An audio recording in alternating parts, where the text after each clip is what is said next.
Southwest Airlines' Companion Pass is one of the most valuable assets for any frequent flyer in the United States. Today, we'll dive into all the information you need to know about their Companion Pass, including ways to obtain one, how long they last, and different ways to use it. To qualify for a Southwest Companion Pass, I did a day trip to Denver in May of 2023. So let's go ahead and dive into that day trip and all you need to know about Southwest's Companion Pass, everybody.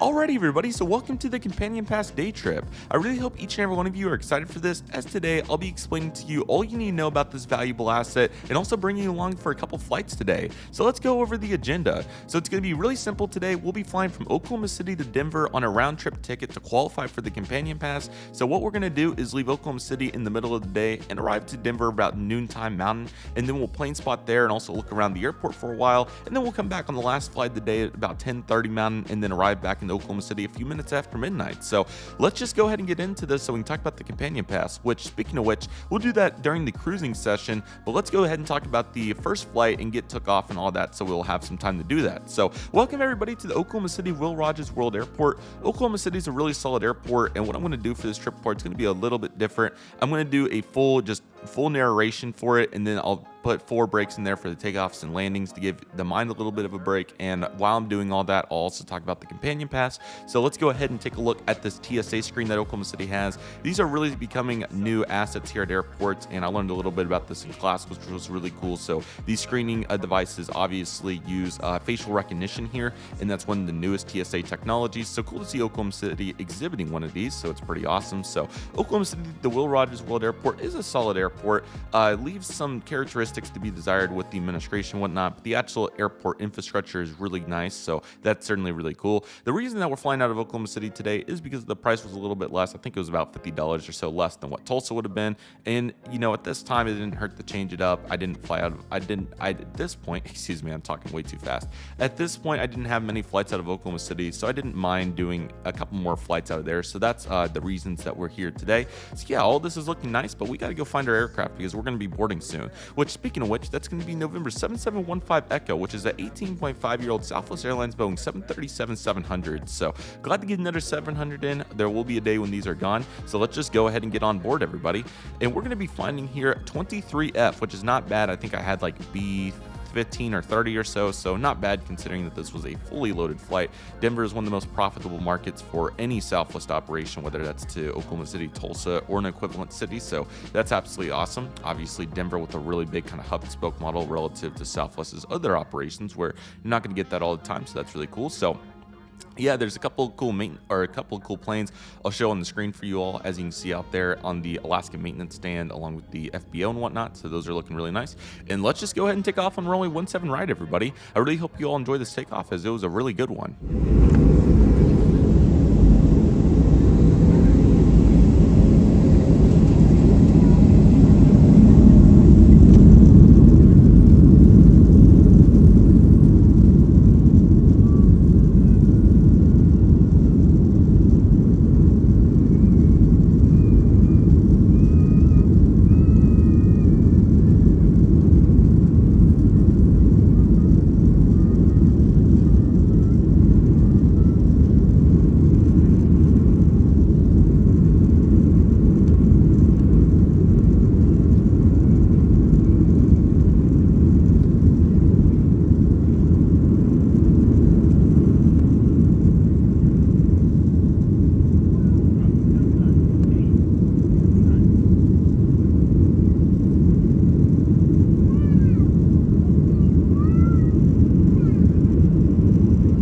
Alrighty everybody, so let's go ahead and climb up to our cruising altitude of 40,000 feet, and during this process in the cruise, I'll just go ahead and explain what's going on here for this flight, and then we'll jump into some Companion Pass details. So this flight was really fun. There was a little bit of haze throughout, but ultimately it was pretty nice. A couple of clouds as well, but really enjoyed this cruise, and it was certainly very fun. Again, 40,000 feet for this one, so we know the drill at this point, obviously, with the Southwest seatback content, there are seats on these older cabins, and so on and so forth. It was cool to get one old cabin, one new cabin in the same day, so that's your spoiler alert for the flight home. So yeah, that was was certainly very nice. And again, the haze was certainly prominent, but all that was looking really nice. Outside of that, it was a pretty standard cruise, not too much scenery going on there on the right side of the aircraft, which is where I was sitting. So let's just go ahead. Why not talk about the companion pass itself, how to obtain one, how long they're valid for, so on and so forth, because I know many of you are probably eager to hear about it. So let's go ahead and get started. So Southwest has one of the most desirable assets for any frequent flyer that's traveling with a travel companion or equivalent, and that's going to be the Southwest Airlines Companion Pass. Southwest Airlines has been doing a Companion Pass for quite some time now, but they've recently introduced ways to qualify for one under more what's the word I'm looking for? More reasonable circumstances relative to what it's been in the past. So let me go ahead and explain that to you. So the purpose here is for a companion to be able to travel with a primary Southwest frequent flyer on a regular basis. So there's two ways to qualify for one, to my knowledge. There might be more, and I'll be sure to Google this before I do the editing here. So two ways to qualify for one, and that definitely depicts the valid period. So let's go ahead and get into that. So the first one is going to be the traditional way, and that's typically where you earn points for it. Typically, you have to have some pretty lengthy matrix there to qualify for it. I think it's like maybe 125,000 qualifying points, which you can get in various ways, from credit cards, flying more, so on and so forth. There's a bunch of ways to do it. So I think it's like 100 flights along with 125,000 qualifying points, or it might be 135. It's a really high number, so you pretty much need to be flying, I'm not going to say every other day, but you need to be flying pretty much once a week to even get close to qualifying for it on Southwest only. And that ends up getting you the qualifying matrix for the companion pass for the next year. So if you qualify for it in a full year, so let's say from January 1st, 2024 to December 31st, 2024, you'll have a companion pass for a travel companion from January 1st, 2025 to December 31st, 2025. Now, why this is so valuable in this format is because the travel companion can travel with you anytime you're flying. Literally any flight that you have, you can add them to your companion pass, and they can fly with you on any flight that you fly. So if you're flying, I'll just throw out a number 50 times in 2025, they can fly with you 50 times in 2025. They don't have to be with you, obviously, but it's an option, and all they have to do is pay for the $5.60 in tax, which is really cool. Another cool feature is you also don't have to pay a revenue ticket. They will qualify if you're using rewards points, which I think is really cool, and that's definitely awesome to see. So this is a really nice for anybody that's traveling for business and wants to take a travel companion for leisure travel or an equivalent matrix. There are places where some people do travel enough to qualify for one. The other way is applying for the credit card, and I think there's a couple other ways that, and they run promotions where you can get enough qualifying points, but the toughest part's definitely getting segments. I don't think there's any way to get out of flying 100 flights. So it definitely takes quite the effort to get there, and I think people do connect and equivalent to qualify for it, which I think is really cool. So it is tough to get that way, but it is doable. So that's the traditional way.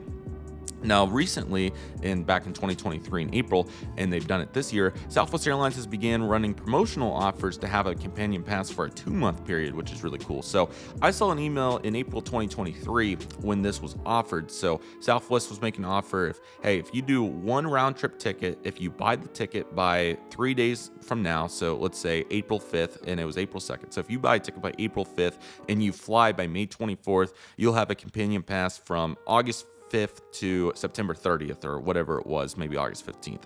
So they're giving you a companion pass for a 6 to 8 week period, and as long as you fly by then and buy the ticket by then. So if you buy a ticket by April 5th, and then if you fly by May 24th, you can take a companion on a trip from August 15th to September 30th, which I thought was a really great deal because I like flying for fun anyway, so on and so forth. So I had a complete misunderstanding about it, though. I thought that it could only be used one time, but it actually can be used as many times as you want. So I was explaining to you about the traditional companion pass. If you had 50 flights, you can take your companion 50 times. Same song, second verse here. If you have 15 flights from August 15th to September 30th, you can take your companion 15 times from September 15th to August 30th. August 15th to September 30th. There we go. So I didn't know that at the time, so definitely missed a little bit of the mark on qualifying for as much flights there as I could, but luckily learned that by the time I did it with Sean Dot Spotting. So glad to learn that, and also going to qualify for the next one if possible, which will be in the fall of 2024. So glad to learn all of this now, so it's not going to be any sort of issues going forward. So anyway, I invited Plane Spotter TK to join me. I was like, I think this will be a good deal because we'll both have a companion pass, so we can each do one round trip. So on my companion pass, I had Dylan, and we went to Phoenix, the spot for today in September. And then on his, I believe we had, I think it was I'm trying to remember what we had on his. I want to say we went to, I could be wrong, but I want to say we went to, I'm pretty sure it was a Austin day trip. I'm pretty sure is what we did with his. I'm trying to remember, but I didn't think that's what it was. But we went somewhere with his, which was nice. So anyway, getting back into this though. So we qualified by doing this round trip that you're seeing right now, and all of it went really well. So I'm trying to think if there's any other details I want to talk about. I'm going to give you some more information during the next cruising session, but I'm pretty sure that's really the gist of it, which is quite nice. And we're already getting pretty long here on this assessment. We still have quite a bit to do here. So I'll leave the rest of the information for the second cruising session. So I hope all of you have enjoyed this, but nevertheless, we're going to be landing here on runway 34 right after a pleasant cruise here at Denver today. It's a loaded ramp here. This is a really great landing video, so I really hope all of you enjoyed this. And let's not waste any further time and go ahead and touch down, everybody. Yes.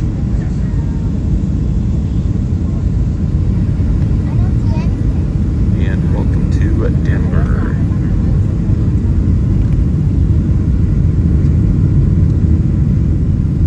Very cool landing.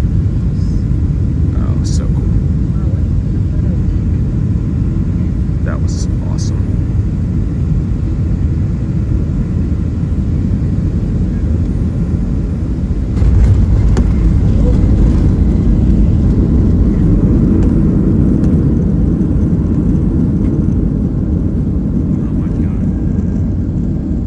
Alrighty, everybody, so welcome to Denver International Airport. So what I'll do is make a full spotting video, so definitely check that out when it comes out. But nevertheless, I'm going to give you a rundown of some of the coolest planes that we saw on this day, because we were there for like 9 hours or so. We were there for quite some time. So let's go ahead and take a look. So we have a United Star Alliance 737-200 right here, and then we also had an inaugural flight, so that was really cool. I'm forgetting what it was, but great to see this. We had a sun halo out on the patio, so that was certainly very cool to see. And then thunderstorms rolled in the afternoon, so luckily we were able to be inside for that, but still definitely some solid thunderstorms, but it didn't prevent us from catching some of the heavies that came in later that day, like a Lufthansa Airbus E350-900 in their current livery, and also Lufthansa 787-9 in their current livery. And Air France Boeing 777-200, really cool to see this service now year-round, I believe, which is awesome, along with many other new services coming to Denver.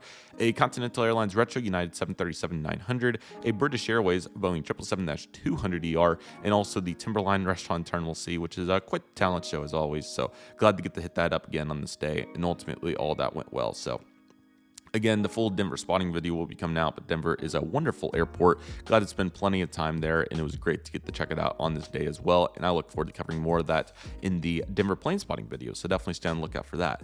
But nevertheless, after a really successful day of plane spotting and having a great time, we are going to be flying now November 8527 Quebec, which is a 6-year-old Southwest 737-800. This aircraft had a little bit of a delay. It was coming in from Colorado Springs, and due to these thunderstorms, it had to do, I think, a holding circuit or two, but it didn't take too long, as luckily we were able to get off here only 30 minutes behind schedule, which isn't too bad. So anyway, though, let's go ahead and get on board, as we're going to be finding my seat for today, 24A, and yet another Brim Southwest 737, this time an 800. So this was a what day was this? A Tuesday, I think. So certainly was nice to see that. So yeah, all this is looking great. Let's go ahead and taxi out for the runway, and we're going to be taking off on runway 8 today, which is that east-west runway. So excited to take off over here on this runway. It's going to be a great flight. So I hope all of you enjoy this takeoff. Let's go ahead and do it, everybody, and we'll talk more about the companion pass once we get in the air.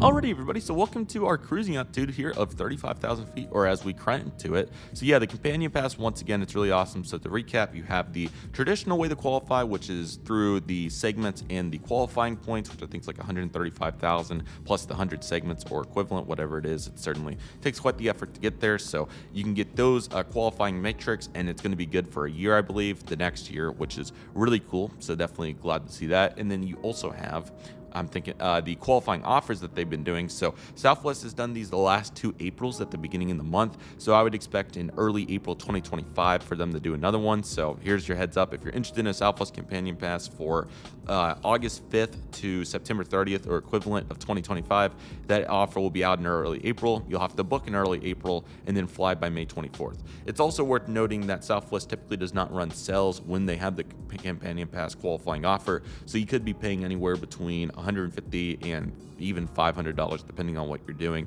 to qualify for it. But how to qualify for the qualifying offer during the early April timeframe is to do 2 one-way flights or 1 round-trip flight. So you could do 2 one-ways. There's certainly various ways to qualify for it.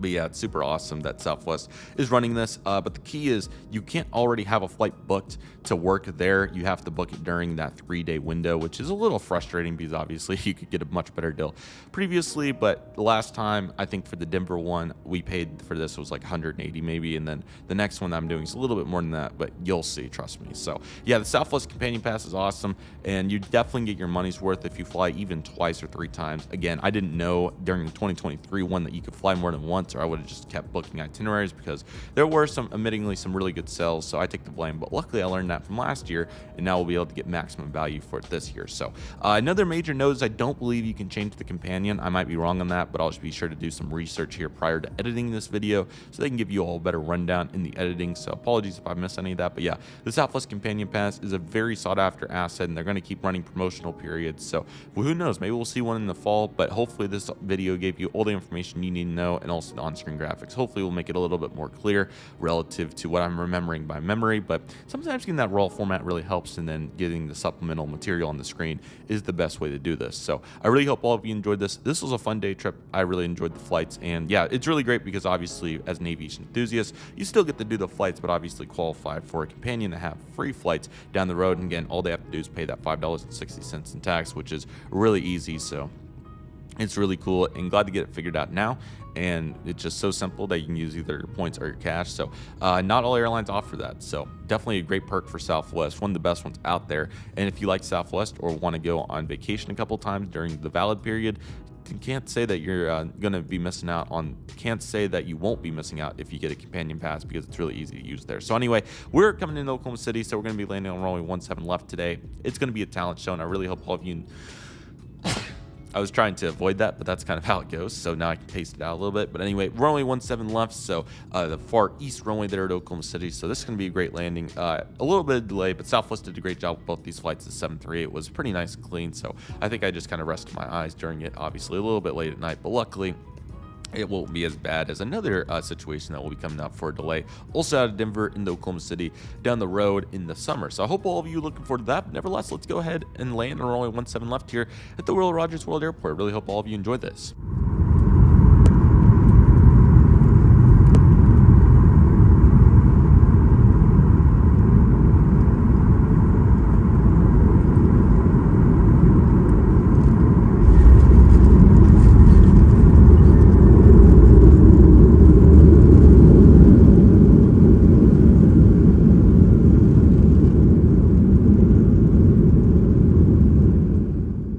And yeah, everybody, so that'll do it for the Companion Pass 2023 day trip. I really hope all of you enjoyed this. There won't be any conclusion vlogs or any of that because only 2 videos here, and that's kind of what the format will be going forward with these day trips. Is I'll just do one kind of video like this to make it really simple on the editing and efficiency to get it out for you all, and also the plane spotting or other applicable videos like museums, model stores, and so on. So this format's gonna rock, and I'm really happy about it, and I hope all of you are as well. The Southwest Companion Pass is great. I really hope all of you are able to qualify for it if you want to, and hopefully this video proves powerful. But yeah, early April 2025 is when I expect the next one. So definitely get after that. Or if you're interested in qualifying for the traditional one, then maybe 2025 will be your year to start working towards that goal. But anyway, it's going to be a blast, and I hope all of you are looking forward to it. So with all that being said, everybody, that'll do it for today's video. Thank you all so much for watching. I want to thank each and every one of you for watching. My name is Redriveraviation Aviation. Take it easy, everybody. Stay safe. Trust the process. Do you love and love you do. My name is Redriveraviation Aviation. I want to thank you all so much for watching, and I'll see you all soon as Redriveraviation is signing off.